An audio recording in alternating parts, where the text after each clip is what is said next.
विमल बहुत परेशान था। उसे समझ में नहीं आ रहा था कि वो इस परिस्थिति से कैसे निपटे। वो अपनी माँ को बहुत चाहता था, किंतु उसकी पत्नी और बच्चे उसकी माँ से बहुत दूर भागते थे, क्योंकि उसकी माँ की एक आँख नहीं थी। साथ ही उसकी कमर भी 90 अंश पर झुकी थी। वैसे वो अपना काम सब खुद कर लेती थी, किंतु फिर भी वो उसकी पत्नी और बच्चों के लिए हमेशा खटकती है। दादी, आप ऊपर के कमरे में जाओ, मेरे दोस्त आ रहे हैं, विमल के बेटे अखिल ने बड़ी बेरुखी से कहा। पर बेटा, मैं तो यहाँ बहुत दूर बैठी हूँ, विमल की माँ ने बहुत प्यार से कहा।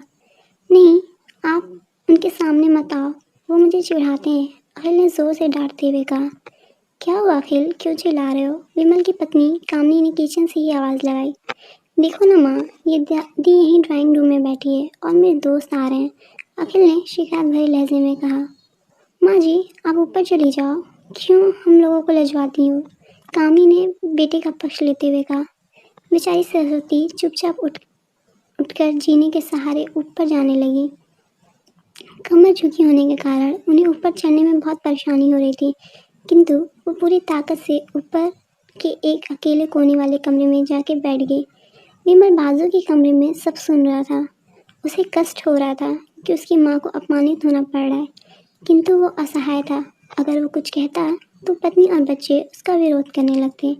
दूसरे उनके तर्क भी सही लगते हैं। चूँकि वो एक प्रशासनिक अधिकारी था, उसका सामाजिक स्तर बहुत ऊंचा था, उसकी ससुराल भी एक उच्च घराने में थी, अतः वो चुपचाप इस तरह हर दिन अपनी माँ को अपमानित होते देखता रहता था।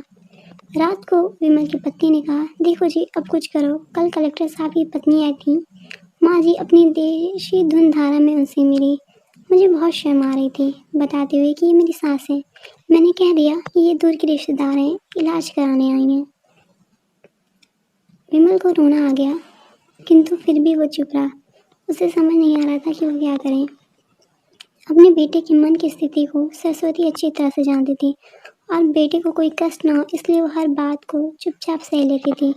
विमल बहुत उदास रहने लगा। एक तरफ परिवार और सामाजिक स्तर पर जीने की प्रतिबद्धता थी, तो दूसरी ओर माँ। आखिर माँ ने अपने बेटे की हालत देखी नहीं गई। एक दिन उसने कहा, बेटा, बहुत दिन हो गए, मैं अपने गांव जाना चाहती हूँ, मुझे वहाँ पहुँचा दो, मेरा यहाँ मन नहीं लग रहा है। किंतु माँ, वहाँ तो कोई नहीं है, तुम्हारी देखभाल कौन करेगा? विमल ने आश्चर्य से पूछा।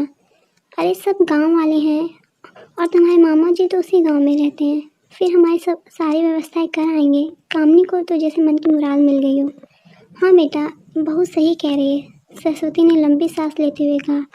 विमल जानता था कि गांव में माँ की देखभाल करने वाला कोई नहीं है, लेकिन अपनी पत्नी की जिद के कारण वो अपनी माँ को गांव पर छोड़ने पर विवश हो गया। माँ को गांव छोड़कर आते वक्त उसे रोना आ रहा था, तब अपनी बेबसी पर गुस्सा भी आ रहा था, किंतु परिवार, पत्नी और समाज ने इस मन भावों को दबा दिया और वो सुकून सा महसूस करने लगा।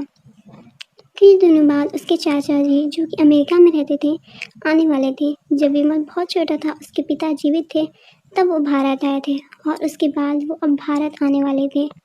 पूरा परिवार और आस पड़ोस बहुत उत्साहित था। अमेरिका से विमल के डॉक्टर चाचा आ रहे थे। डॉक्टर रमेश ने जैसे ही घर में कदम रखा, सब मिलकर बहुत उत्साह से उनका स्वागत किया। क्यों, विमल भाभी नहीं दिख रही हैं, कहाँ हैं? डॉक्टर रमेश ने उत्सुकतापूर्वक पूछा। जी वो गांव में रहती हैं, यहाँ उनका मन नहीं लगता, कामनी ने सपाट लहजे में उत्तर दिया। डॉक्टर रमेश ने विमल की ओर देखा तो विमल ने अपनी आंखें झुका ली। डॉक्टर रमेश सब समझ गए और बोले, कल हम भाभी से मिलने गांव चलेंगे सब लोग। दूसरे दिन सभी लोग गांव के घर में पहुंचे। देखा कि सरस्वती को बहुत तेज बुखार है और वो पलंग पर असहाय पड़ी है। डॉक्टर रमेश दौड़कर सरस्वती के पास गए, उनके पैर छूकर रोने लगे। सरस्वती की ये हालत उनकी कल्पना से परे थी। वाह बेटा विमल, तूने तो नाम उजागर कर दिया। अपनी माँ की हालत देखकर तुझे तो शर्म भी नहीं आ रही होगी। डॉक्टर रमेश ने विमल को लगभग डांटते हुए कहा। नहीं देवर जी, विमल का कोई दोष नहीं है, मैं खुद गांव आई थी। सरस्वती ने अपने बेटे का बचाव किया। मुझे सब पता चल गया भाभी, आप चुप रहो। क्यों बहू, तुमने अपनी सास की कुरूपता पसंद नहीं है, समाज में तुम्हें नीचा देखना पड़ता है ना? डॉक्टर रमेश ने कामनी की ओर व्यंग से देखा। कामनी निरुत्तर होकर विमल को देखने लगी। आज तुम जिस सामाजिक स्तर पे हो, ये इन्हीं के संघर्षों की देन है। और बेटा विमल, तुम्हें शायद मालूम ना हो कि बचपन में जब तुम 1 साल के थे, तब छत से नीचे गिरने के कारण तुम्हारी एक आँख फूट गई थी और तुम्हारी रीढ़ की हड्डी में भी समस्या थी। तब तुम्हारी इस कुरूप माँ ने अपनी एक आँख और अपना बोन मैरो देकर तुम्हें इतना सुंदर स्वरूप दिया था। कामनी बेटा, इतने सालों तक संघर्ष करके बेटे को प्रशासनिक अधिकारी बनाने वाली इस संघर्षशील औरत की तुम लोगों ने यह दशा कर दी। तुम्हें ईश्वर कभी माफ़ नहीं करेगा। डॉक्टर रमेश की आंखों से आंसू की जलधारा बह रही थी।